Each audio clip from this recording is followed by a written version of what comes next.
Olá, querido amigo, querido irmão, seja muito bem-vindo ao seu programa de estudo da lição da Escola Sabatina, onde juntos aprendemos muito mais, se atentando aos detalhes da Palavra de Deus.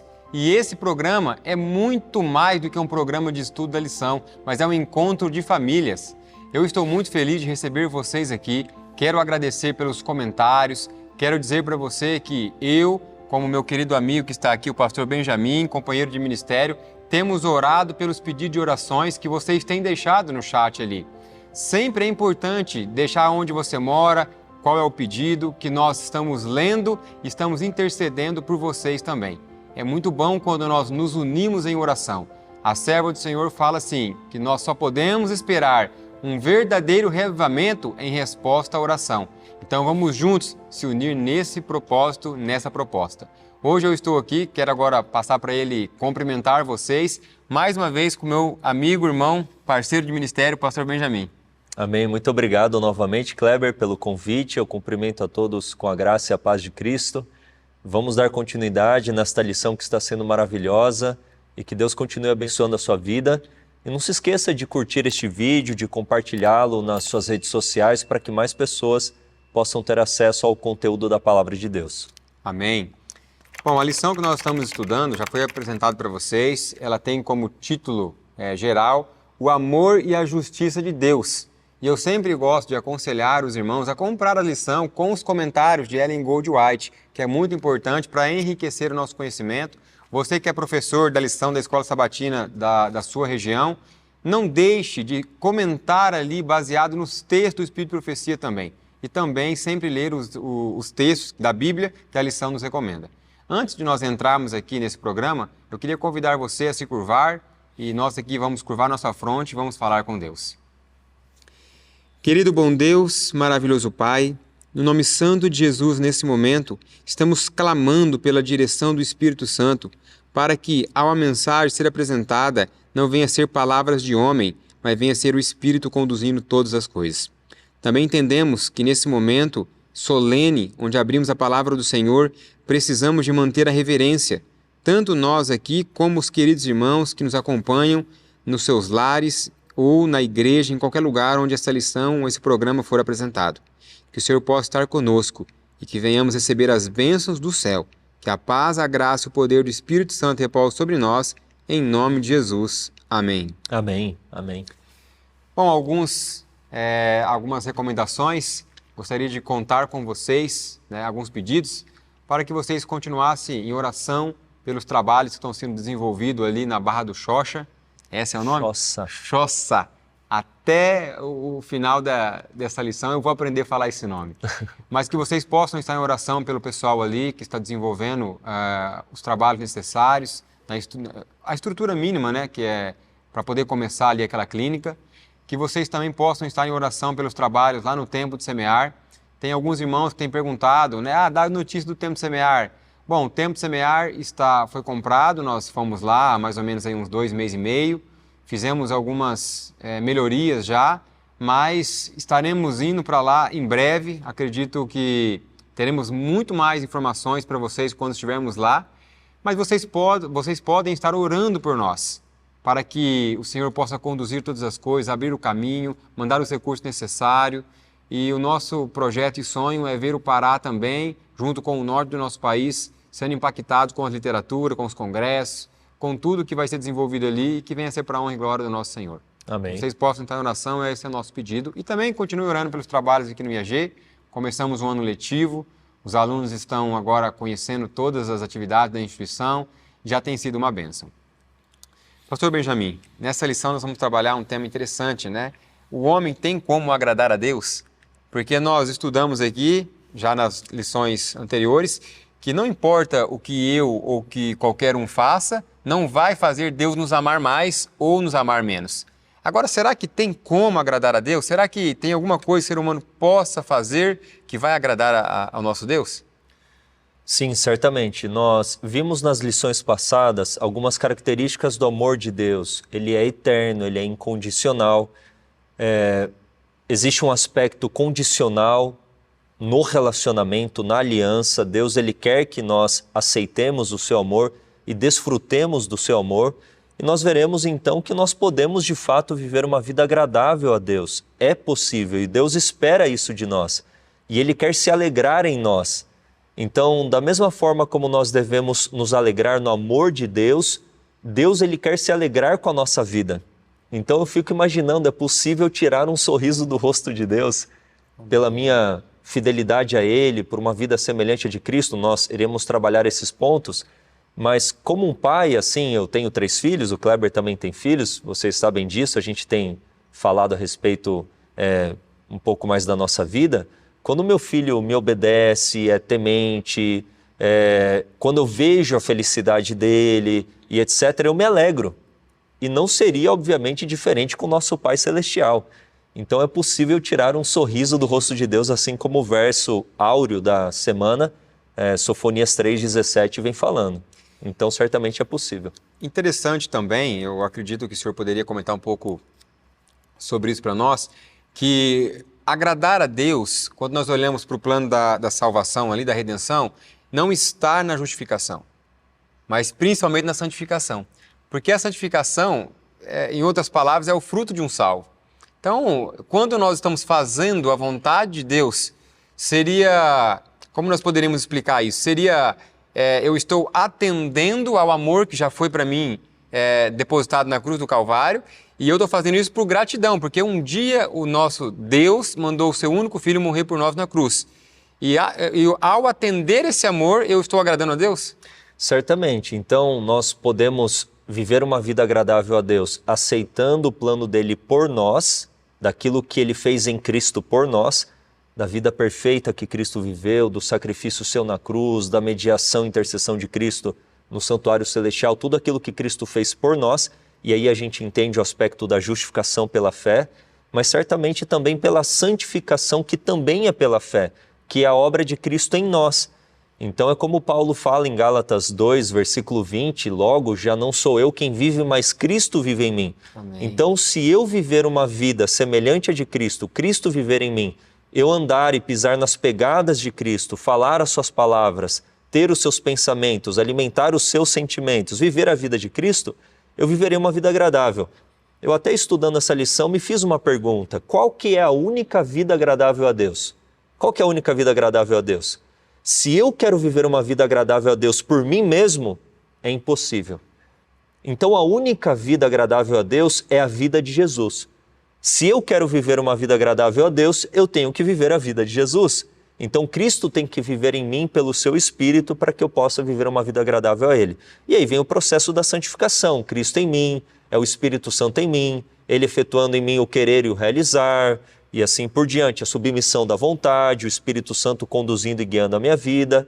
Então certamente eu manifestarei as mesmas obras de Cristo, as mesmas palavras de Cristo. A nossa face vai resplandecer com a luz de Cristo. Tem um tópico aqui da lição, mais para segunda-feira, não quero antecipar muito, né?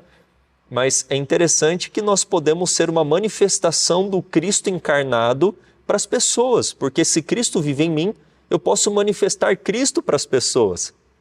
E como diz a palavra, Jesus falando no Evangelho de João, aí as pessoas crerão que o Pai enviou o Filho para ser o Salvador do mundo, porque verão em nós Cristo. E isso é maravilhoso, nós temos que ser discípulos de Cristo, pequenos Cristos. Por isso que nós somos cristãos, somos pequenos Cristo na vida das pessoas.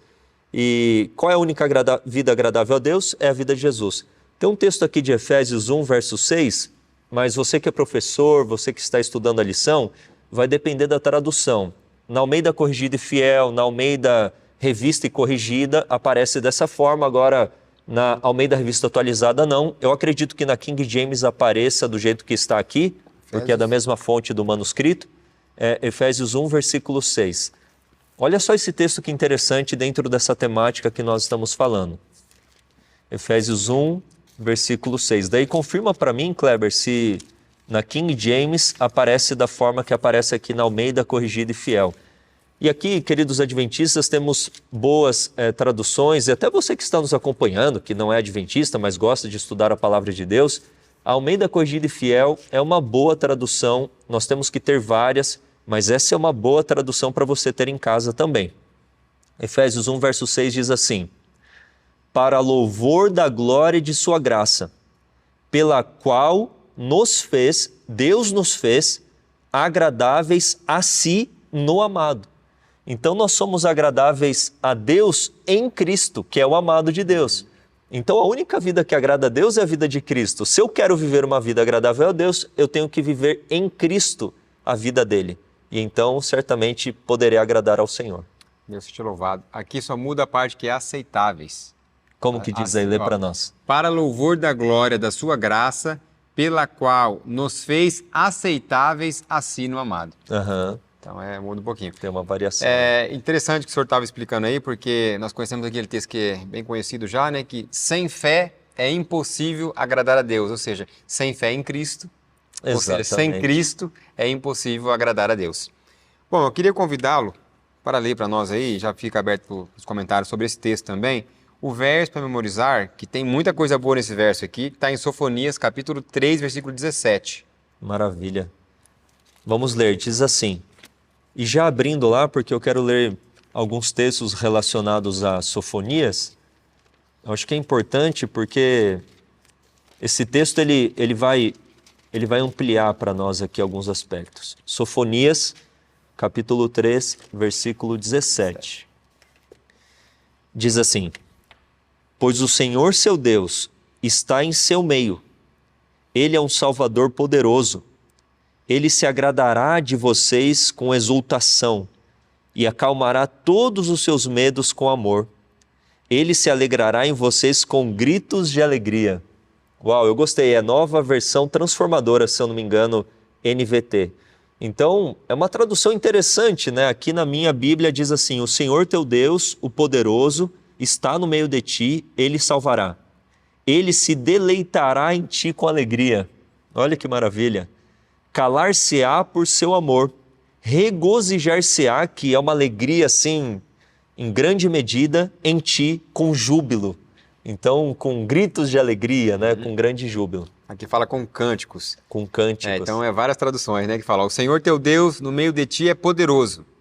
Ele salvará e se deleitará em ti com alegria.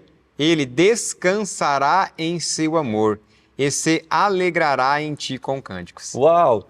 Eu achei assim, juntando nessas informações, tirar um sorriso de Deus, um cântico de Deus. Imagina, é o que a palavra de Deus está expressando através de uma vida de fidelidade, de submissão, uma vida que se aproxima da vida de Cristo, que se assemelha à vida de Cristo. E aqui eu só quero fazer uma breve análise, né? Sofonia significa o Senhor abrigou, o Senhor escondeu. Então é o Senhor quem protege, o Senhor quem esconde o seu povo. É a mesma ideia de Cristo querendo, como uma galinha, juntar os pintinhos debaixo da sua asa para proteger. É uma manifestação de amor. E o nome Sofonias também tem esse aspecto da ação protetiva de Deus, de amar, de amparar, mas também de Deus livrar o seu povo do castigo, que é decorrente da desobediência. E aqui o início do verso fala: pois o Senhor seu Deus está em seu meio. No meio de quem? Do seu povo. E no contexto de Sofonias 3 aqui, Kleber, é o remanescente. O remanescente tanto das nações como do povo de Judá. Então, está no meio de quem? Do remanescente. Se nós trazermos agora esse contexto para os nossos dias, e você tem o texto aqui de Sofonias, né? 3, versículo 13. O remanescente de Israel, olha só, o restante de Israel, não cometerá iniquidade, nem proferirá mentira, e na sua boca não se achará língua enganosa, mas serão apacentados e deitar-se-ão, e não haverá quem os espante. Esse verso ele é citado lá em Apocalipse 14, 5, em relação aos 144 mil. Olha só que interessante. Então hoje, nós como remanescentes, os que guardam os mandamentos de Deus e têm o testemunho de Jesus, se nós queremos viver uma vida agradável a Deus, tirar um sorriso de Deus, um cântico de Deus, nós temos que viver que vida? Essa daqui: não cometerá iniquidade, nem proferirá mentira. Ou seja, uma vida de Cristo, Cristo em mim, o meu eu crucificado e Cristo vivendo em mim. Dessa forma nós viveremos certamente uma vida agradável ao Senhor. Deus seja louvado por isso, né? Porque na realidade esse é o sonho de Deus para nós. E eu achei interessante esse primeiro texto que a lição trouxe para memorizar, porque quando nós olhamos aqui para Sofonias 3:17, até o contexto dele aqui, o que fica claro é a sagrada união de Cristo com o seu povo, tanto que ele nos ama, que ele quer nos proteger, que ele quer nos purificar. E tem um texto no Desejado de Todas as Nações, página 151, que fala assim, ó: tanto no Antigo como no Novo Testamento, as relações conjugais são empregadas para representar a terna e sagrada união que existe entre Cristo e o seu povo. Ao Espírito de Jesus, a alegria das bodas apontava o regozijo daquele dia em que levará sua esposa para o lar do Pai. E os remidos, juntamente com o Redentor, se assentarão para a ceia das bodas do Cordeiro. Então isso aqui é interessante, porque quando nós olhamos também a parábola das 10 virgens, nós vamos ver ali representando como um casamento oriental, onde nós sabemos que a qualquer momento chegará o dia onde essa festa acontecerá. E quem tem mais pressa de festejar, com certeza é Deus, né? É verdade. Com certeza. E trazendo esse comentário excelente que foi feito, a leitura desse texto, Deus, ele revela a nós, numa linguagem que é conhecida a nós, o seu amor. Então, ele compara o amor dele para conosco. Compara, é interessante nós entendermos isso. Ele compara o seu amor para conosco em relação ao amor de uma mãe para com seu filho, do pai para com seu filho, do cônjuge para com a sua esposa, enfim, né? Realidades que são conhecidas a nós para nós tentarmos enxergar e visualizar o amor de Deus por nós, mas mesmo essa linguagem humana que Deus se utiliza para se comunicar a nós, ela é limitada, porque o amor de Deus ele é ilimitado. O amor de uma mãe, por mais difícil que seja, possa falhar, o amor de Cristo é infalível. Então, e nós veremos textos relacionados a isso. Então, só dessa introdução a gente pode compreender o quanto Deus nos ama, muito mais do que eu como pai amo meu filho, muito mais do que uma mãe ama seu filho, muito mais do que eu amo a minha esposa e a minha esposa me ama. A gente tenta visualizar, mas é aquele amor, como diz Paulo em Efésios, né, capítulo 3, que excede todo entendimento, profundo mais do que o oceano, vasto mais do que o oceano, que a gente tem que só mergulhar, né? A gente tem que desfrutar, compreender o oceano, conhecer... Não tem como, né? Não tem como. Então, mergulha, né? Desfrute desse amor. É um amor incomparável, de fato. Bom, dentro disso que o senhor acabou de falar, e vamos usar isso como uma introdução para o tema de domingo, aqui vai falar assim, mais valioso do que podemos imaginar. Então, aqui eu acredito que essa abertura que o senhor deu, ela vai encaixar muito bem nessa parte, Sim. porque de fato, o Senhor, ele olha para nós e ele fala assim, puxa, eu amo tanto ele, que eu mandei o meu filho por ele, que eu fiz tudo o que eu podia fazer por ele, e eu ainda estou assim, ó, de braço aberto, esperando que ele atenda, que ele deixe ser atraído pelo meu amor. E é maravilhoso, né? Porque não é qualquer um, mas é o nosso Criador que está nos atraindo, que está nos amando, que está nos proporcionando salvação. Então, de fato, Paulo falou assim, o amor de Deus me constrange. É verdade. Se não constranger, nada mais vai nos constranger. Exatamente. Nada mais. E a gente comentou, agora eu não lembro se foi na primeira ou segunda lição, que apenas o amor pode redimir. O ódio, a repreensão severa, nada dessas coisas redime ou transforma, é só o amor. Então, para quebrantar o pecado tão enraizado em nosso coração, o egoísmo, o orgulho, somente esse amor imensurável de Deus poderia, em Cristo, né, quebrantar o nosso coração, o egoísmo. Porque o contrário do amor não é o ódio. Muitas pessoas acreditam que o contrário do amor é o ódio, mas o contrário do amor é o egoísmo. Porque o amor ele é altruísta, ele é abnegado, 1 Coríntios 13, né? Se sacrifica, não procura os seus próprios interesses. O egoísmo não. O egoísta ele procura os seus próprios interesses, ele só pensa em si, é ele em primeiro lugar. E o amor de Deus é totalmente contrário a isso. Então, a lição aqui de domingo vem revelando através dessa parábola do filho pródigo esse amor imensurável de Deus pelos seus filhos. Deus ele é retratado nesta parábola como um pai sempre de braços abertos, sempre. Eu fico imaginando, desde quando aquele filho pediu antecipada a herança, ou seja, ele pediu a morte do pai. porque você recebe a herança dos seus pais quando os pais morrem. Então ele falou, olha pai, eu quero que você morra, em outras palavras era isso, eu quero a minha herança antecipada para gastar do jeito que eu quero. E o pai atendeu o pedido do filho, o filho foi, conhecemos a história, gastou com prostitutas, com orgias, com bebedices, com as coisas do mundo, e o pai estava lá.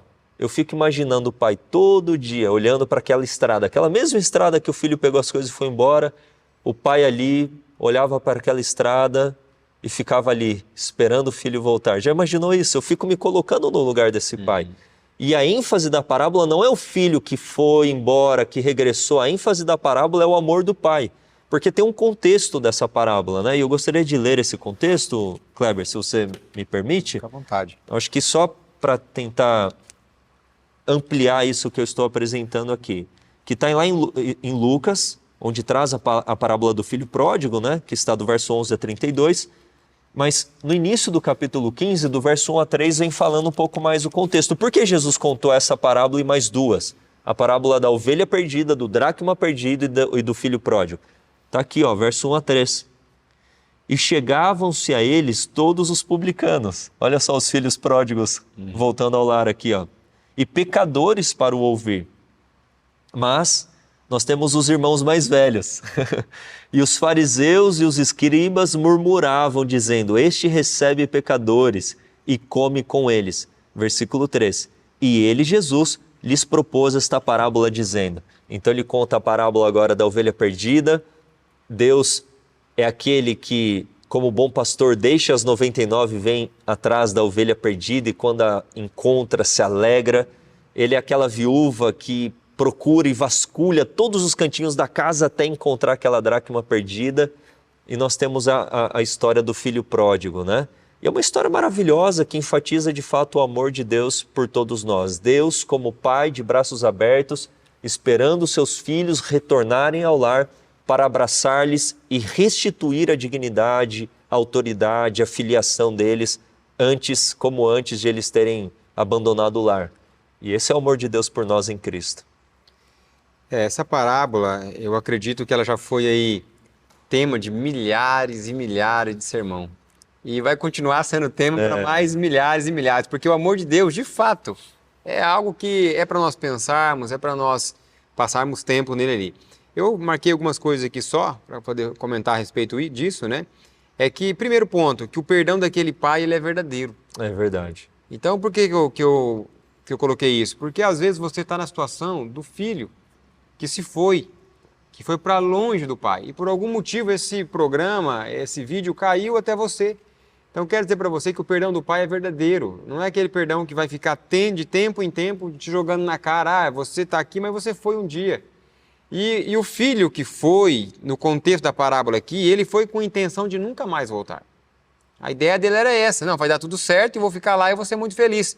Então, às vezes, eu e você se afastamos dos caminhos de Deus porque o diabo nos oferece alguma coisa e nós, por algum motivo, por não estarmos num relacionamento correto com o Pai, acabamos aceitando e imaginamos que aquilo é o melhor para nós. Mas o diabo ele veio para matar, roubar e destruir, é isso que ele faz. Toda vez que nós se afastamos do Pai, alguma cicatriz vai ficar. Algum problema nós vamos trazer, porque o mundo lá fora, o que ele faz é machucar, é matar, é roubar. Então a perca ela vai ser incomparável para aqueles que foram. Mas muito mais incomparável é se você não voltar. Então, hoje ainda existe graça para nós. Essa parábola foi dita por quê? Porque o pai veio para quem? Para os publicanos. Porque ele olhava e falava, os publicanos eles querem algo a mais, e eu tenho para oferecer, mas os filhos que estão no lar não querem isso.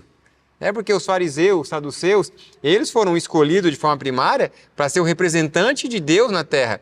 Mas eles pegaram todas aquelas mensagens, se prenderam nelas ali e falaram assim, não, vocês não têm direito.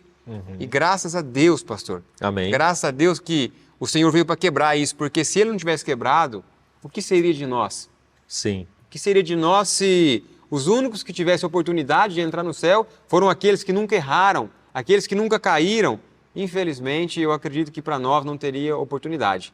Mas graças a Deus que o amor dele é muito maior do que nós podemos mensurar, né? Sim, é verdade. E a parábola, ela expressa essa perda do filho. Ele perdeu tudo e para o judeu, a questão do trato com os porcos era assim algo extremamente... Pior de tudo, né? Seria algo terrível mesmo, né? A própria lei prescrevia que você não poderia nem tocar e etc. Agora, ele chegou a um ponto de tanta perda que ele almejou comer comida de porco. Ou seja, ele estava assim numa condição de extrema pobreza, miséria, de indignidade, de tudo, tudo, tudo, tudo. E ele se lembrou da casa do pai, que lá os servos do pai viviam muito melhor do que ele naquela condição. Então, eu vou voltar para a casa do pai. E ali estava o pai. Quando o avistou, não diz apenas que ele estava de braços abertos, mas o que ele fez em direção ao filho? Ele correu.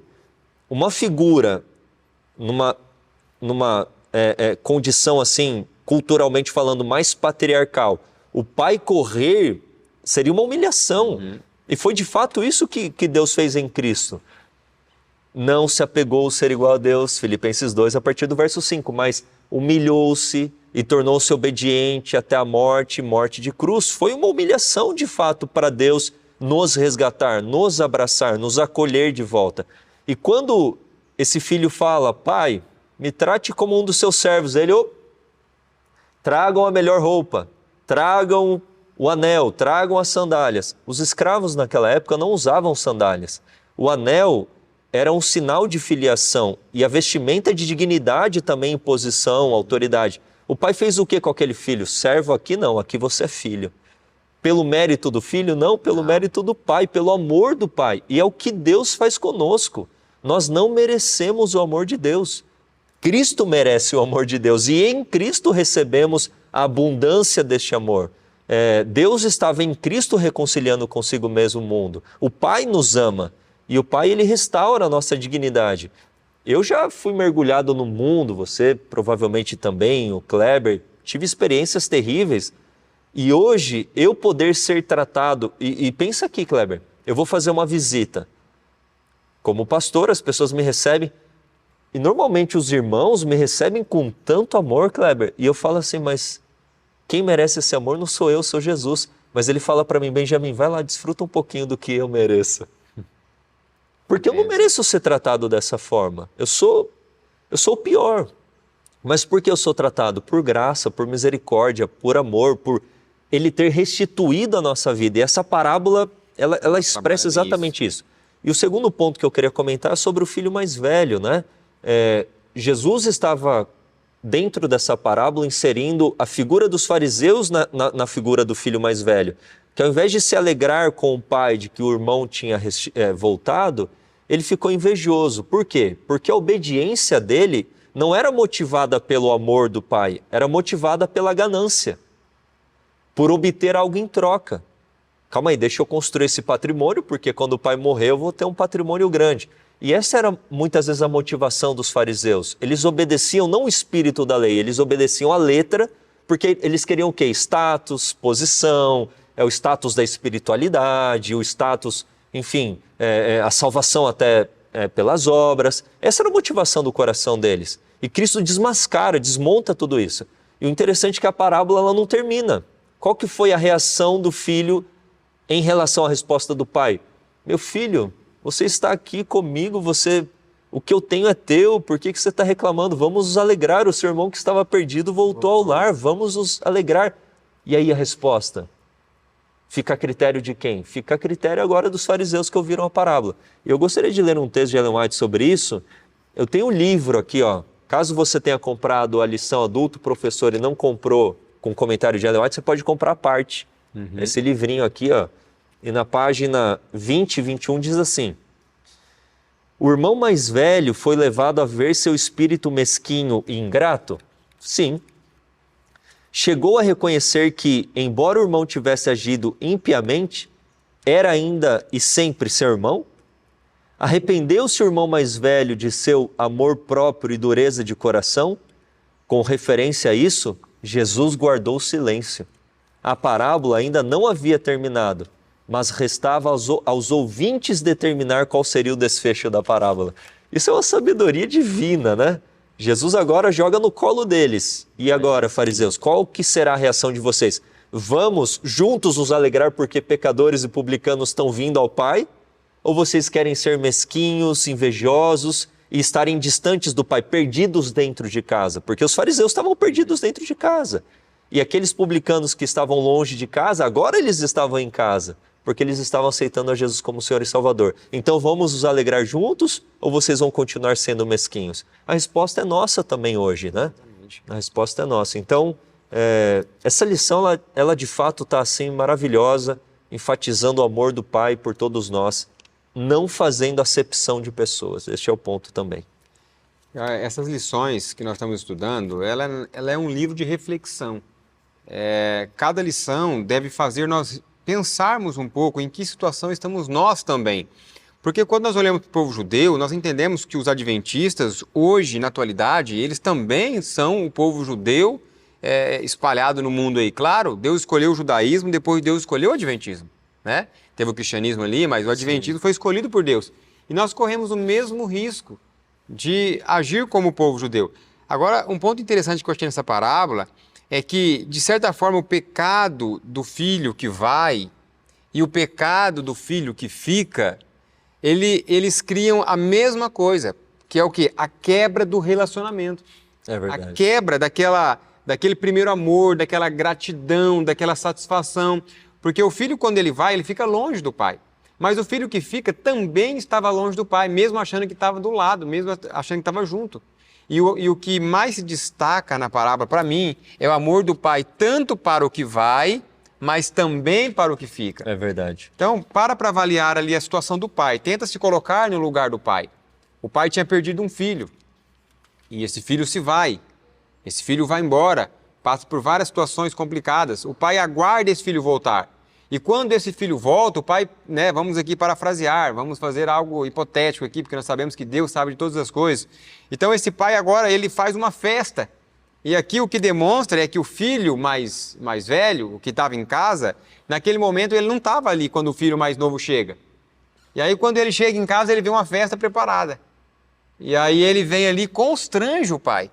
Ele cria um constrangimento, o pai, ele se recusa a entrar na festa. Isso também era um desrespeito para o pai na cultura ali. É verdade. Ele deveria ter entrado na festa, ele deveria ter festejado com o pai e depois, se fosse o caso, chegado no pai, será que está certo isso?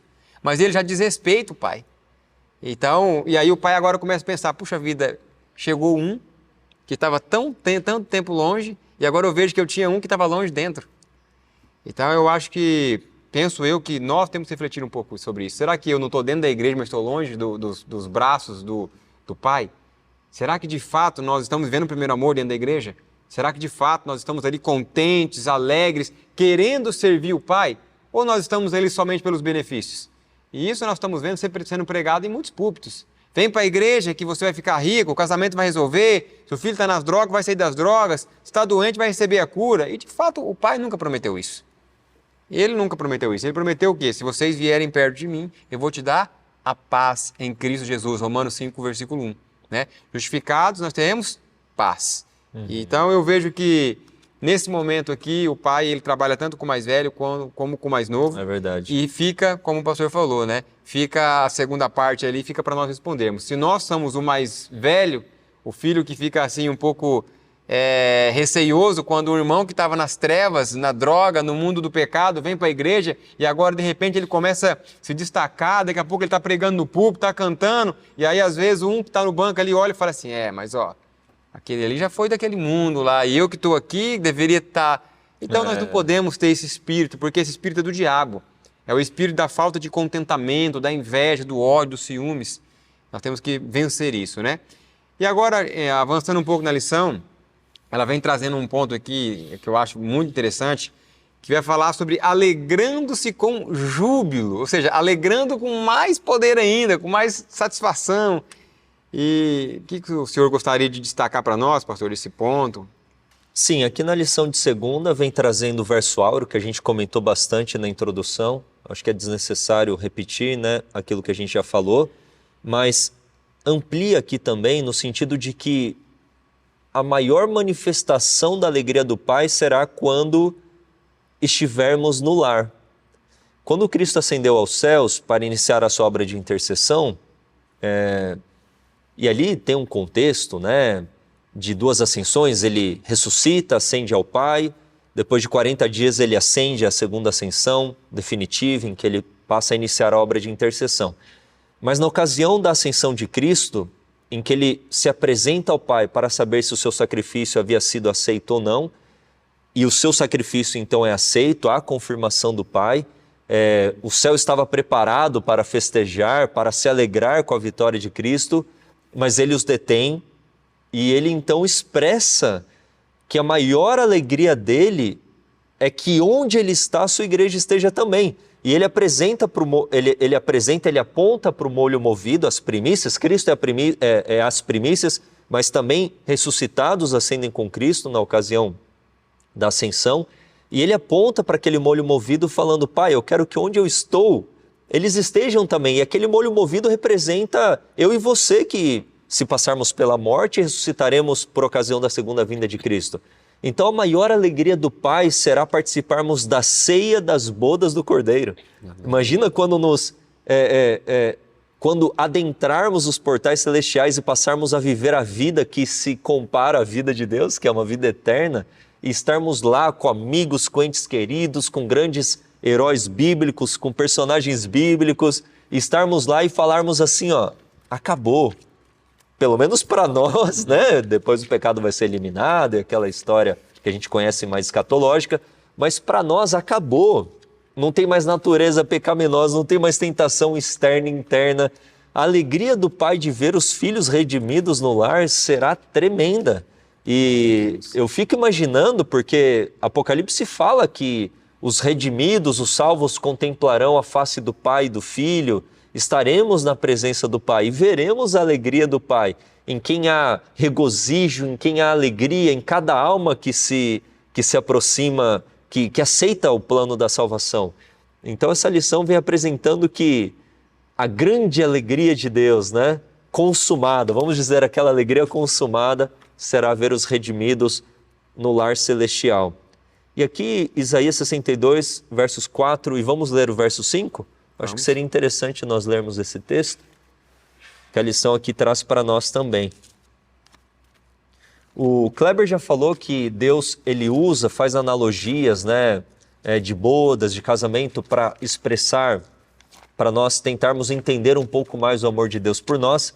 Isaías 62, versos 4 e 5, esses 2 versos apresentam essa verdade. Isaías 62, versos 4 e 5. Vai ler aí ou ler aqui? Pode ler para nós. Versículo 4. Tu não serás mais chamada abandonada, nem tua terra será nunca mais chamada desolada. Contudo, tu serás chamada Eufisiba, e tua terra Beulá, porque o Senhor se deleita em ti, e tua terra terá marido. Porque como um homem jovem casa-se com uma virgem, deste modo teus filhos casarão contigo, e como o noivo no dia do casamento regozija-se com a noiva, deste modo teu Deus se regozijará contigo.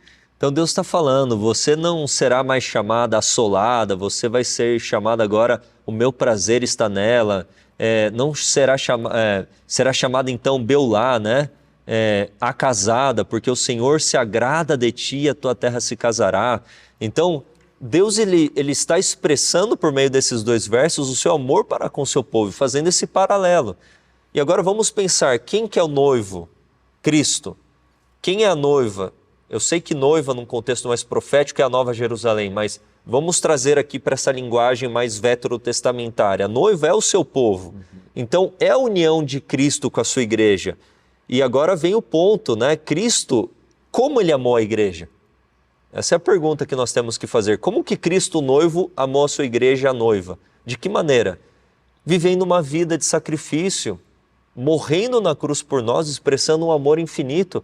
E ele agora fala para nós, marido, você tem que amar a sua esposa, assim como Cristo ama a igreja. As mulheres têm que se submeter ao marido, assim como a igreja deve ser submissa a Cristo também. Então, ao mesmo tempo que nós desfrutamos desse amor, nós temos que transmitir esse amor para com as pessoas ao nosso redor. Então, que tipo de amor também somos chamados a demonstrar? o amor certamente de Cristo Jesus, e é isso que expressa Efésios 5, 25 a 28. E ao expressarmos esse amor, eu até anotei aqui, Ellen White fala, nas citações usadas aqui para a segunda-feira de Ellen White, tem uma parte que diz assim, ó, que as pessoas contemplarão a Cristo na forma humana através de nós. Uau, Cristo está no céu. Como que eu posso contemplar a Cristo na forma humana? Se você viver a vida de Cristo. Se você viver a vida de Cristo, revelando esse amor que se sacrifica, não apenas que dá a morte, mas dá a vida sacrificada, uma vida de abnegação, de serviço, etc., você vai revelar Cristo na sua vida. Você vai revelar esse mesmo amor. Muito bom. Eu queria fazer um comentário também a respeito desse ponto, né? Que o Senhor, ele deseja, Deus deseja se alegrar com júbilo. O que é interessante dentro do plano da redenção nós avaliarmos é como o pastor citou um pouco mais cedo aqui, que nós, quando Cristo está em nós, é como que nós fôssemos pequenos cristos. Então, quando Deus ele olha para a terra, ele aguarda Cristo, de certa forma, regressar novamente ao céu. Ou seja, e como que isso acontecerá? Quando de fato a igreja representar o caráter de Cristo e ele vier buscar os filhos, né, os filhos de Deus. Então, nós sabemos claramente que quando Deus ele olha para nós, ele olha com a lupa de Cristo e ele de fato deseja ver Cristo representado em nós. Ou seja, quando adentrarmos o céu, ele vai olhar para o nosso caráter e vai ver o caráter de Jesus. Exatamente. Por isso que ele almeja tanto esse momento, essa festa. Já parou para pensar? Uma festa onde vai ter ali milhares e milhares de pessoas que foram redimidas desse mundo, que escolheram viver a vida de Cristo. E é como que Deus olhasse para todos e olhasse para todos e visse assim, olha, todos são como Cristo. O caráter deles são tudo caráter... Nossa, que alegria participar de um momento desse, onde não vai ter ninguém com o caráter ali desvirtuado, desviado, com problemas. Não, todos seremos transformados, né? Sim. Então vai ser um momento maravilhoso. Bom, avançando um pouco mais na lição aqui, nós chegamos agora praticamente no cerne da própria pergunta do tema, né? Podemos agradar a Deus? E daí? Exatamente, né? E a lição vem falando aqui de dois pontos. Como Deus poderia ser agradado? E o segundo ponto seria como os seres humanos podem agradá-lo, especialmente diante da nossa pecaminosidade. Esse segundo ponto será trabalhado na quarta-feira e aqui na terça vem trabalhando como poderia ser agradado, Deus, né? Poderia ser agradado e traz várias citações e aqui eu fiz um resumo, né? Deus falando para o seu povo, eu amo o meu povo é precioso aos meus olhos. Deus se agrada no seu povo. A oração dos retos é prazerosa para Deus. Ele ama o que segue a justiça. E o que é justiça? É aquele que obedece aos mandamentos de Deus. Justiça é obediência aos mandamentos de Deus. Então, algumas pessoas podem distorcer. Calma aí, ele só ama aquele que obedece? Não, ele ama todos. Mas aquele que obedece, ele tem o que naquela pessoa? Regozijo, alegria. Essa pessoa agrada a Deus. Porque aqueles que estão vivendo uma vida distante de Deus, de injustiça, de transgressão, de iniquidade, essas pessoas obviamente não estão agradando a Deus, estão desagradando a Deus, entristecendo a Deus nesse sentido de desagradando a Deus, entristecendo a Deus. Se eu ver o meu filho sofrendo por más escolhas, como que eu fico como pai? Completamente compadecido, triste. Deus fica assim em relação àquelas pessoas que estão distantes dele. Cristo chorou. Quantas vezes quis eu, ó Jerusalém, ajuntar vocês, mas vocês são aqueles que matam os profetas, que apedrejam, que rejeitam, me rejeitaram. Então olha só a angústia, Jesus chorou. Jesus ele chorou naquela ocasião, por uma angústia, por uma tristeza em relação àquelas pessoas, a condição daquelas pessoas, o resultado da rebelião. Isso entristece a Deus, mas e o contrário? Aqueles que vivem uma vida de justiça, de retidão, de equidade, de integridade, essas pessoas certamente agradam a Deus. Mas só essas que fazem com que Deus as ame? Não. Ninguém faz com que Deus ame. Deus ama e ponto, sem acepção de pessoas. Né? Então alguns podem distorcer aí o verso de Provérbios 15, versículo 9. Então Deus ele fica descontente com o seu povo quando ele pratica o mal. mas ele se deleita na bondade, né? Então o Senhor aqui, Salmo 146, verso 8, o Senhor ama os justos, mas não é que ele odeia daí os ímpios. Deus, ele odeia o pecado, mas ele ama o pecador. Mas o amor aqui está relacionado à vida que aqueles justos vivem, uma vida que certamente ela agrada a Deus. Então, esses versos não ensinam que Deus ama exclusivamente os justos ou apenas quem dá com alegria. Deus ama a todos. Mas nós podemos escolher viver uma vida que seja então agradável a Deus e que seja uma vida que extraia de Deus regozijo, júbilo e cântico.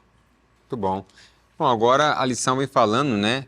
Como podemos agradar a Deus. Agora aqui tem um texto que está no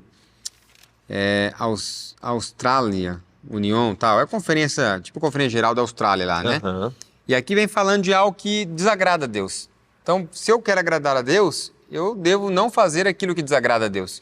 E aqui diz assim, ó, não agradamos a Deus quando permitimos que a mente se fixe em nossas imperfeições, lamentando nossa condição com os olhos direcionados para nossos erros e fracassos. Venha a Jesus, Ele é a luz do mundo. Segure sua força pela fé e faça as pazes com Ele. Você deve falar de sua fraqueza? Não, não. Isso agrada ao inimigo. Concentrem-se na grande ajuda que foi provida para você em Jesus, seu Redentor. Ou seja, o que está querendo dizer aqui para nós? Está querendo dizer que nós não devemos ficar olhando para aquilo que nos derrubou ontem e, eu sou tão fraco, caí. Não, eu sou forte em Deus, em Cristo Jesus.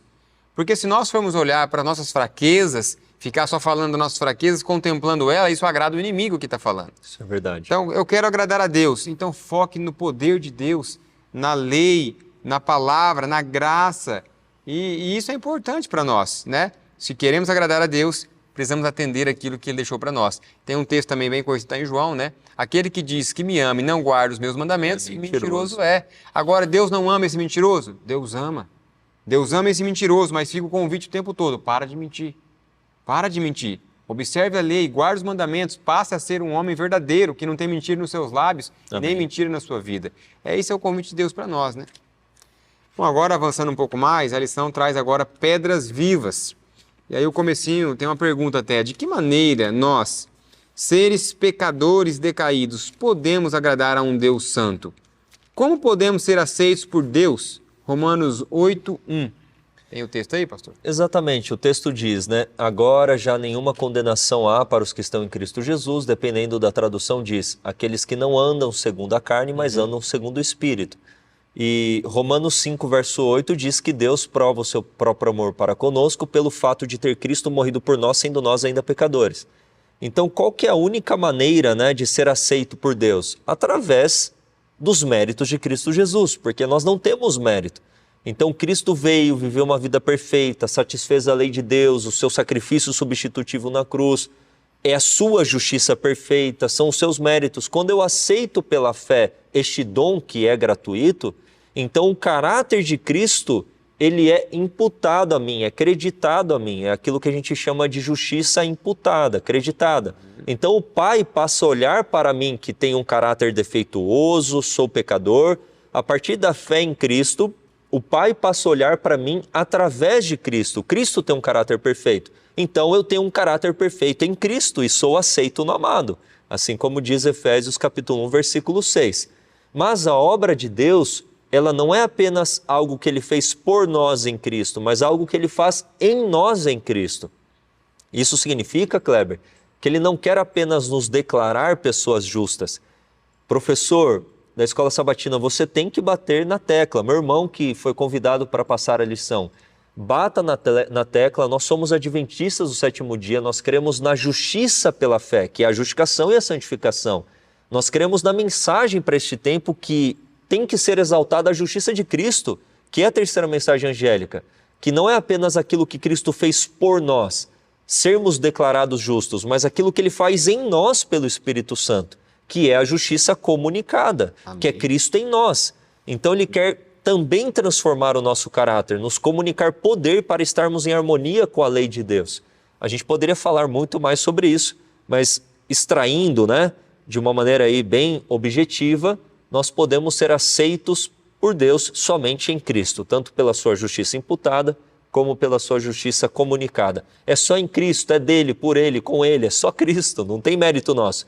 Ellen White fala no livro Parábolas de Jesus, em relação à parábola das bodas, que a vestimenta provida pelo rei, a gente comentou numa das lições passadas, a vestimenta provida pelo rei não tem nenhum fio de mérito do convidado. Todo fio representa a justiça de Cristo. Mas você tem que aceitar essa justiça sobre você, né? E essa justiça, ela não vem para cobrir pecados, ela vem para remover pecados. Então, eu não sei quantos já viram, Kleber, você já viu aquela imagem de uma pessoa toda imunda, com uma vestimenta imunda, e Jesus vindo com um manto brilhante sobre essa pessoa? Essa imagem está errada. Sim. Porque Cristo, ele remove aquela vestimenta de pecado e coloca o seu manto de justiça. O manto de justiça de Cristo não é para cobrir uma vida de transgressão, não. Deus, ele não nos salva em pecado, em rebelião, ele nos salva do pecado. Ele quer que a gente abandone o pecado, que a gente viva uma vida de fidelidade agradável a ele, em Cristo. Então muitos, não, vocês acreditam nessa mensagem e vocês querem ter mérito próprio. Não, a vitória que eu posso obter sobre o pecado é mérito de Cristo. Exatamente. Ponto. Mas eu tenho uma parte a desempenhar? Sim ou não? Sim. Sim. Deus opera e eu coopero. É o mérito de Cristo, mas eu tenho que submeter a minha vontade constantemente. Então há uma sinergia, né? Há uma sinergia. Deus opera e o homem não contribui, ele coopera com Deus mediante a submissão da vontade, aceitando os méritos de Cristo, morrendo para o eu, desfrutando da habitação interior do Espírito para o Espírito Santo guiar e conduzir a nossa vida. Muito bom. Sempre quando Cristo está em nós, a obra é feita, né? Eu achei interessante o título que eles deram para quarta-feira, Pedras Vivas. Sim. Então, por exemplo, alguém de vocês já viu uma pedra viva? Uma pedra se mexer, uma pedra fazer alguma coisa? Não, por quê? Porque uma pedra é pedra. Agora, quando Cristo vem, habita nessa pedra, ou ele faz uma obra ali, essa pedra ganha vida.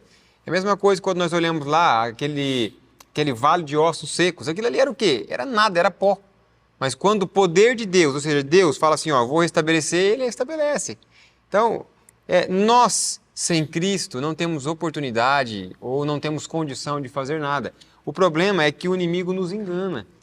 O inimigo, ele fala para você assim, não, você pode, você consegue, você vai dar certo, e não dá certo. Ah, mas eu estou tentando ajudar a minha família há mais quanto tempo? Há anos. Mas por que não dá certo? Porque às vezes estamos tentando na nossa força. E nós, sem Cristo, não temos força, não temos oportunidade de sequer caminharmos, nem sequer de respirarmos, né? Sim. Bom, eu queria perguntar para você, o que você tem achado dessa lição? Para mim tem sido maravilhosa. Os comentários têm sido feitos aqui, para mim muito enriquecedor. Então deixe seu comentário aí, o que você tem achado, como você tem recebido essa mensagem tão especial, que é a justiça de Cristo, que ela atinge nós tanto na parte imputada, mas também na comunicada, que é a nossa realidade hoje, né? Cristo, através de nós, está comunicando a mensagem, comunicando a perfeição de caráter nele, né? Amém. E agora, avançando um pouco mais... Posso só fazer mais uns comentáriozinhos? Eu tenho alguns comentários aqui da lição de quarta, porque para mim, essa lição ela está no cerne dessa semana, né? É uma lição muito rica e tem mais algumas coisinhas que eu gostaria de comentar. O texto da pergunta 6, que fala para lermos 1 Pedro e comparar com Hebreus, essa pergunta para mim daria assim uma semana de oração. Mas eu quero ler alguns textos de 1 Pedro, o autor fala para lermos do capítulo 2, verso 4 a 6. Mas eu quero ler antes do verso 1 a 3, depois nós podemos ler do 4 a 6, então vamos ler do 1 a 6, depois os versos 11 e 12, depois do 20 a 25. Eu sei que são muitos versos, mas é importante, porque a pergunta principal é, como eu posso ser aceito por Deus?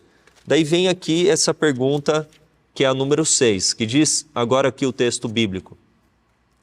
1 Pedro 2, vamos ler do 1 ao verso 6, depois os versos 11 e 12 e 20 a 25. Olha como que ficará mais claro aqui para nós. Diz assim, deixando, pois, toda a malícia e todo o engano e fingimentos e invejas e todas as murmurações, ou seja, abandone o pecado. Está escrito aqui. Desejai afetuosamente, como meninos novamente nascidos, o leite racional, não falsificado, para que por ele vades crescendo. Que leite é esse? É o leite da verdade, o leite da palavra. se é que já provastes que o Senhor é benigno. E chegando-vos para ele, pedra viva, reprovada, na verdade, pelos homens, mas para com Deus eleita e preciosa. Vós também, como pedras vivas, sois edificados casa espiritual e sacerdócio santo, para oferecer sacrifícios espirituais agradáveis a Deus por Jesus Cristo. Por isso também na Escritura se contém: eis que põe em Sião a pedra principal da esquina, eleita e preciosa, em quem nela crer não será confundido. O que é pedra viva? A pedra angular, vamos imaginar aqui um arco. A pedra angular era a pedra central, a pedra do ângulo. Se eu removesse essa pedra, desmoronava toda aquela estrutura. Então nós somos pedras, mas quem é a pedra principal? Cristo. É Ele que me sustenta, é Ele que me fortalece pelo seu Espírito. Eu estou nele e Ele em mim. Nós devemos permanecer nele. E quando formamos essa casa espiritual, que é um santuário, seremos a habitação do Espírito Santo. E neste santuário ofereceremos sacrifícios, que diz aqui versículo 5. Vós também, como pedras vivas, sois edificados casa espiritual e sacerdócio santo, para oferecer o quê? Sacrifícios espirituais agradáveis a Deus por Jesus Cristo. Qual que é o sacrifício agradável a Deus que eu posso oferecer em Jesus Cristo a Deus? Romanos 12, lê para nós, Kleber. Romanos 12, 1 a 2 responde isso. Que tipo de sacrifício Cristo Ele quer que oferecemos nele a Deus? Olha só, Romanos 12, 1 a 2. Suplico-vos, pois, irmãos, pelas misericórdias de Deus, que apresenteis o vosso corpo em sacrifício vivo, santo e agradável a Deus, que é o vosso culto racional. E não sede conformados com este mundo, mas sede transformados pela renovação da vossa mente, para que experimenteis qual é a boa, agradável e perfeita vontade de Deus. Uau! Então Deus não quer que nós sejamos um sacrifício morto, Ele quer que sejamos um sacrifício vivo, ou seja, a nossa vida, os pensamentos, as nossas escolhas, os sentimentos que vamos alimentar, os pensamentos que vamos alimentar, a nossa vida de serviço e sacrifício tem que ser, então, em Cristo agradável a Deus, que é o culto racional. Nós temos que ter esta transformação na mente operada pelo Espírito Santo, sermos novas criaturas. E então ofereceremos um sacrifício agradável ao Senhor. Aqui, verso 11, 12, 20 a 25, o que diz? Agora de 1 Pedro 2, vamos voltar lá.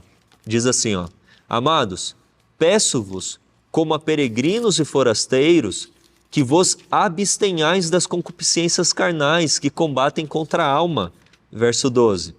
Tendo vosso viver honesto entre os gentios, para que naquilo que falam mal de vós, como de malfeitores, glorifiquem a Deus no dia da visitação, pelas boas obras que em vós observem. Aqui está uma vida de sacrifício vivo e agradável a Deus. Agora o nosso maior exemplo, né? Verso 20 a 25. Por quê? Que glória será essa, se pecando sois esbofeteados e sofreis? Mas, se fazendo bem sois afligidos e o sofreis, isso é agradável a Deus. Porque para isto sois chamados. Olha agora. Pois também Cristo padeceu por nós, deixando-nos o exemplo, para que sigais as suas pisadas, o qual não cometeu pecado, nem na sua boca se achou engano. Aqui está o sacrifício vivo agradável a Deus, uma vida de fidelidade, o qual, quando o injuriavam, não injuriava, ele não revidava o mal com o mal, e quando padecia, não ameaçava, mas entregava-se àquele que julga justamente. Deus é o meu juiz. Levando ele mesmo em seu corpo os nossos pecados sobre o madeiro, para que, mortos para os pecados, pudéssemos viver para o quê? Para a obediência, por amor. E pelas suas feridas fostes sarados, porque éreis como ovelhas desgarradas, mas agora tendes voltado ao pastor e bispo das vossas almas. Amém. Aqui está a essência dessa vida de sacrifício. E daí quando a gente compara esses textos aqui, Kleber, com Hebreus 11, que a lição traz aqui, verso 6, o verso 5 fala de Enoque. Olha só que coisa interessante. Sem fé é impossível agradar a Deus. Mas o verso 5 diz, Enoque, ele viveu uma vida agradável a Deus. Por quê? Ele andava com Deus, humildemente com Deus. Tudo isso que nós lemos era a vida de Enoque. E qual que é a vida que Deus quer que nós vivamos hoje? A vida de Cristo, a vida de Enoque. E Ellen White fala, há Enoques em nossos dias. Glória a Deus. Há Enoques em nossos dias. Glória a Deus. Está na minha mão, na sua mão, sermos esse Enoque. Sim, né? sim. E está em nossas mãos agradar a Deus. Ou seja, em outras palavras, né? Porque aqui nós estamos abrindo para poder se entender. O pastor explicou ali o que nós podemos fazer. Mas, em outras palavras, o que eu faço para agradar a Deus? Obedece em tudo que você sabe que é preciso obedecer. Olha, a lei. E por amor. Por amor, claro. A lei é a base. A lei é a base. Só que a lei, quando você vai olhar ela com a lupa de Cristo, você vê que ela é ampla. Tanto que o pessoal no passado, o que é adulterar? Me deitar com uma mulher? Não, mas se você olhar para uma mulher já com interesse, adulterou. Então, o Senhor, Ele nos mostra qual é o desejo dEle para a nossa vida. E se você de fato, se eu de fato, temos intenção, temos interesse de agradar a Deus, Ele vai mostrar para nós aquilo que nós estamos fazendo, ainda que seja inconscientemente, que está desagradando a Ele. E acho que esse é o caminho, é obedecer por amor. E pastor, penso eu que quanto mais nós estudamos sobre a vida de Cristo, mais nós vamos estar constrangidos em obedecê-lo. Com certeza. Porque senão vai se tornar algo assim que é como fosse assim, como fosse farisaico, né? Como minha mãe sempre falava, por dentro está podre, está estragado, mas por fora aparenta que está tudo organizado, tudo correto. Sepulcro caiado, o Senhor falou, que muitas vezes quando ele olhou para os fariseus. Agora nós não podemos agir dessa maneira. Sim. Porque o que significa isso, ao meu ver? É que aqueles homens, eles aparentavam que estavam fazendo tudo para agradar a Deus. Mas de fato não.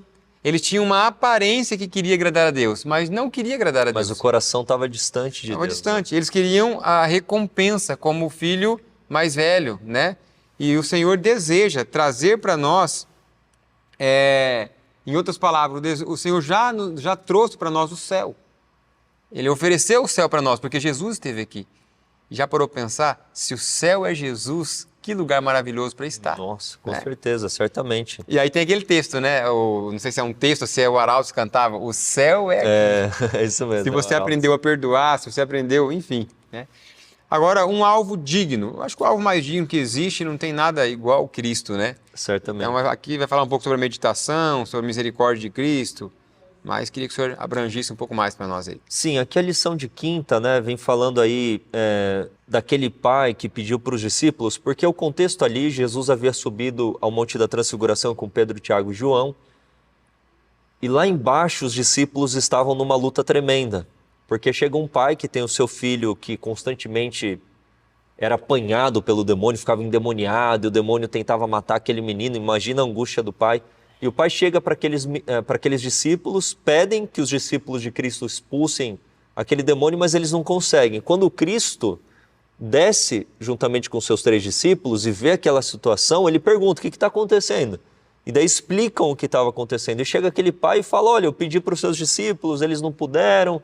E daí há um diálogo entre Jesus e aquele pai, e até um momento que o pai fala, se o Senhor puder...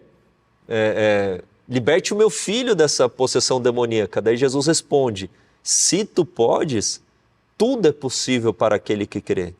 E daí o pai reconhece que de fato ele não tinha fé. Ele fala, então Senhor, me ajude com a minha falta de fé.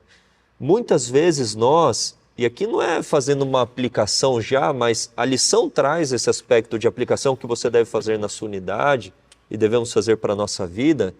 Nós queremos certamente viver uma vida agradável a Deus, mas muitas vezes o nosso sacrifício a Deus, ele é pobre. Ele é um sacrifício sem expressão, ele é uma fé fraca. Mas mesmo aquela fé fraca, aquela oferta pobre, pequena, igual daquela viúva pobre, Deus aceitará.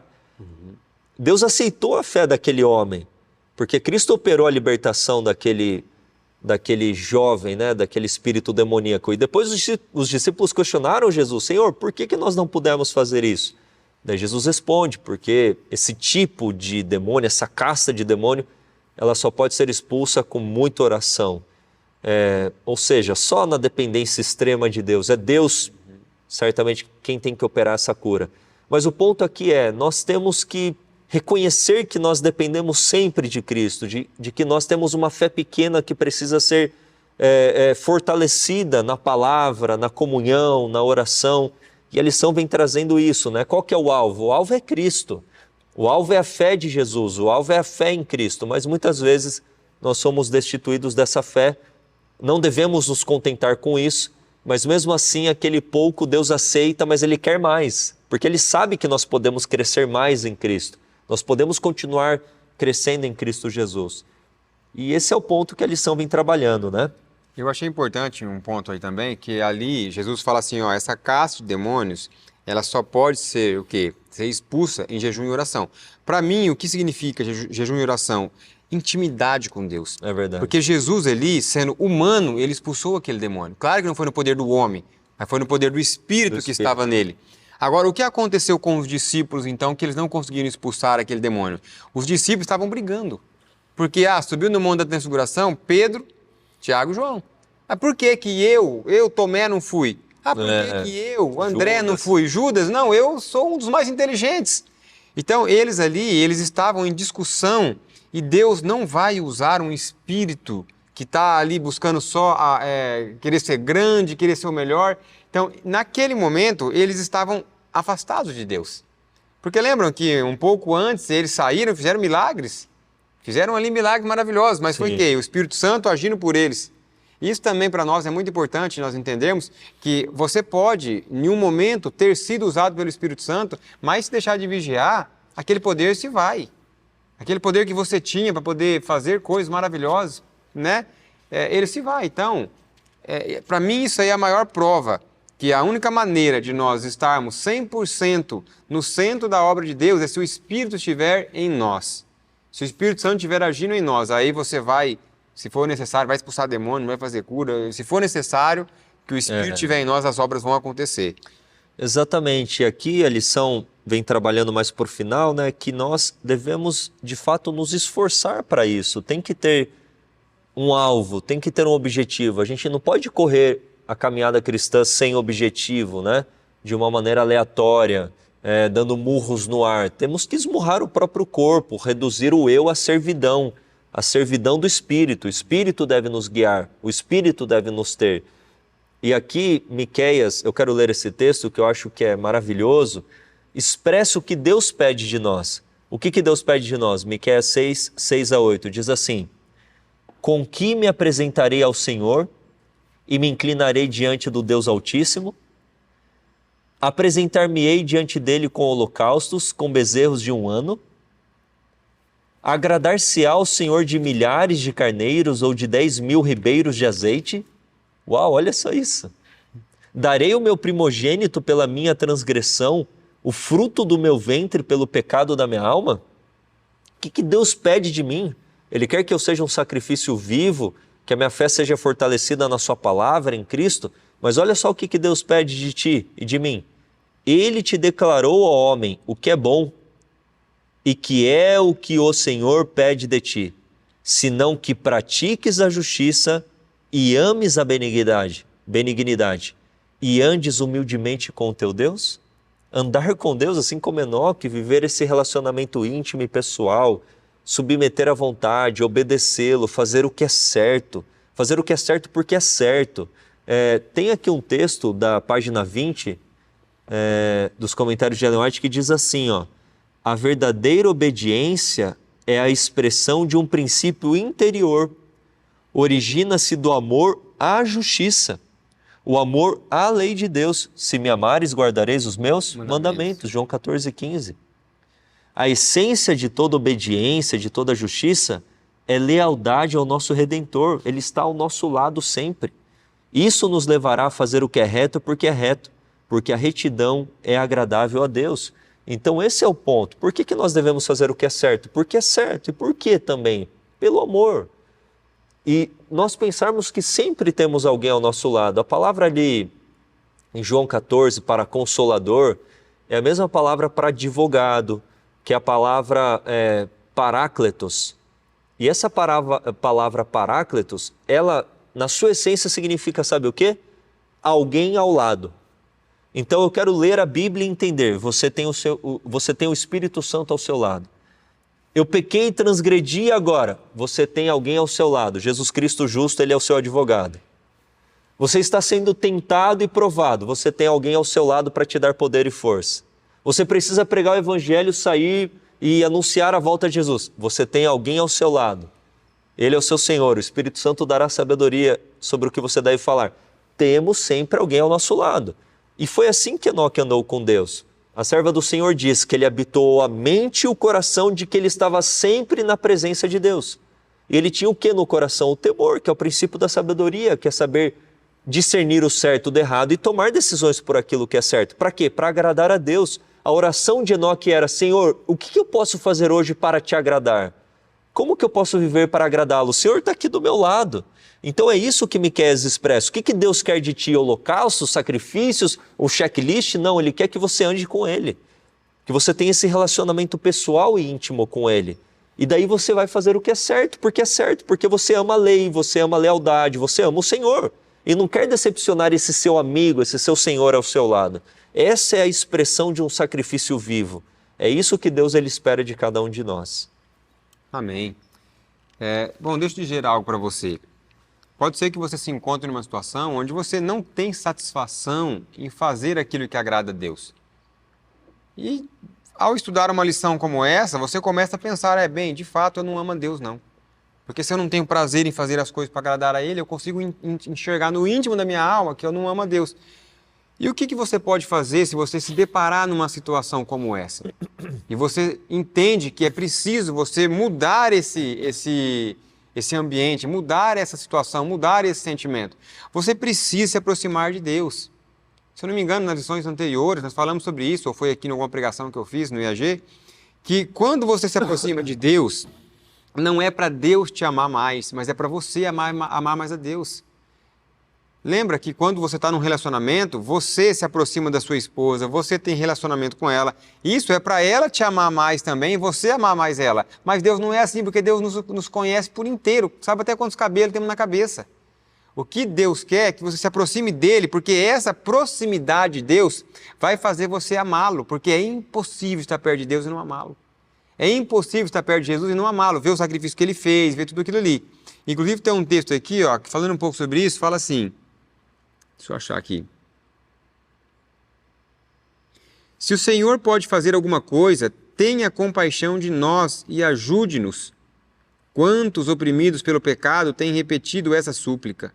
E a todos o misericordioso Salvador responde: se o Senhor pode, tudo é possível ao que crê.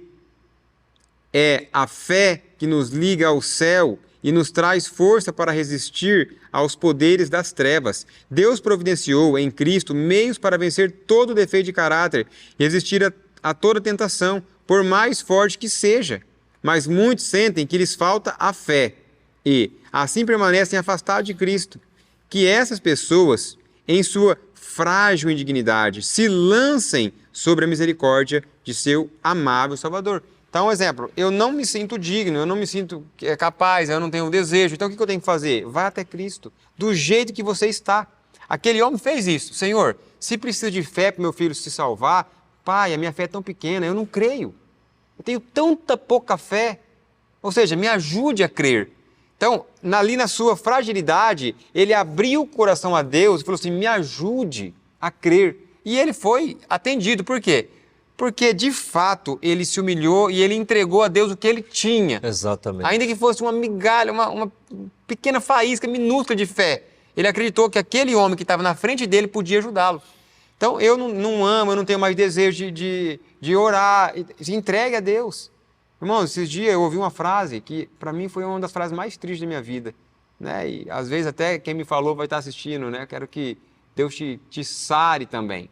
Que um querido amigo falou assim, Kleber, teve um período da minha vida que eu decidi tirar férias espirituais. E a minha vida se tornou um caos.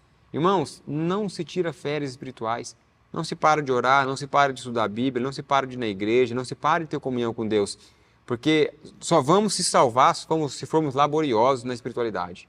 Não tem como, irmãos. Se nós tirarmos fé espiritual, o diabo vai nos destruir nas férias. É isso que ele quer, é isso que ele mais deseja, que você pare de orar, pare de ler Bíblia, pare de estudar, pare de vir na igreja, porque aí nós vamos ser um alvo fácil na mão dele. Então, eu sei que algumas pessoas podem estar nessa situação e não sentir mais essa vontade, esse desejo. E aí tem vários conselhos, né? Um dos conselhos está lá em Efésios. O Senhor fala assim, o que eu tenho contra ti é que abandonar... Está lá na igreja de em Éfeso. Apocalipse de Éfeso, sim. O que eu tenho contra ti é que tu abandonaste o teu primeiro amor. E ele fala, arrepende-te e volte a praticar as primeiras obras. Qual foi as primeiras obras que te levou a Cristo? Leitura, estudo da palavra de Deus, oração. Então volte a praticar as primeiras obras que você vai voltar a ter o primeiro amor. E isso é importante. Amém, com certeza. E o Kleber falando aqui, eu fiquei imaginando aquela manada, né? Os leões, eles sempre atacam os mais velhos, que já não correm assim com tanto vigor, os pequenos fragilizados, os enfermos. Então, quando você para de orar, de compartilhar o evangelho, de estudar a palavra, você deixa de andar com Deus neste sentido, você fica fragilizado e se torna um alvo fácil para o inimigo te destruir e te derrotar. Você não tem mais a força, você tem que manter. Por isso que eu enfatizo, permanecer, manter essa ligação vital com Cristo, diária, continuamente, diariamente. Se fizermos isso, a vitória em Cristo é garantida, é certa. Porque se ele venceu, a vitória dele é nossa. Ele venceu na humanidade, significa que o homem pode vencer, acabamos de ler aqui, em Cristo, com Cristo. O que ele recebeu para dar. E nós temos que enfatizar este poder. A lição de sexta aqui vem falando de um ponto que eu lembrei de uma ilustração, eu gostaria de contar. Havia um rei muito rico e ele estava aberto para que as pessoas fizessem pedidos a ele. E chegou lá uma pessoa e pediu uma moeda de ouro, uma moeda lá, né, de ouro. E o rei não, recusou. Chegou outro e pediu 2 moedas, o rei recusou. O outro chegou lá e pediu de novo uma, recusou. O outro, 10 moedas, o rei recusou. Daí teve uma hora que chegou uma pessoa e pediu ali um baú de moeda. O rei aprovou e todo mundo ficou espantado, como assim? Ele recusa uma moeda, recusa 2, 10, mas dá um baú de moeda de ouro para aquela pessoa? E questionaram o rei, que contradição é essa? Daí ele responde, essa foi a única pessoa que fez um pedido digno de um rei.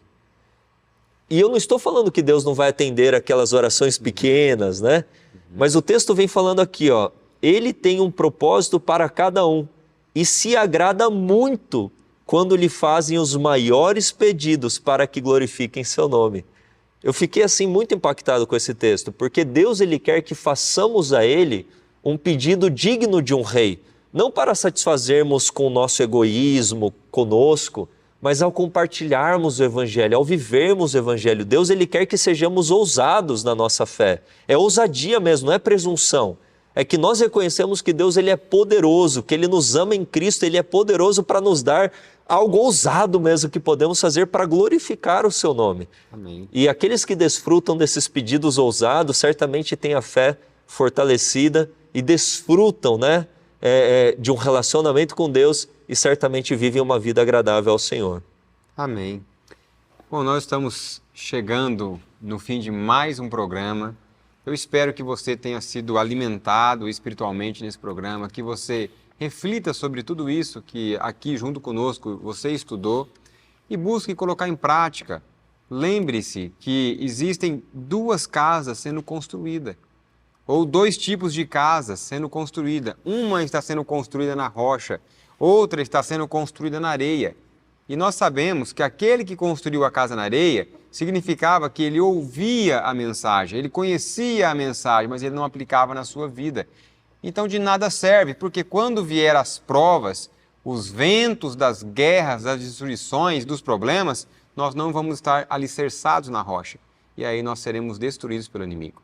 Que Deus te abençoe e te ajude, que você possa tomar as decisões corretas, que você aplique na sua vida aquilo que Deus tem te ensinado através da palavra dele.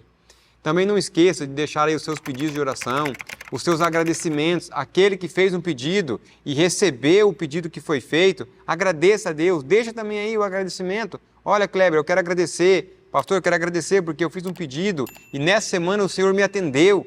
Nessa semana o Senhor respondeu o meu pedido. Aqueles também que estão tendo a vida transformada, que estão tendo uma conversão, eu quero dizer para você, se arrisque, deixe aí o seu...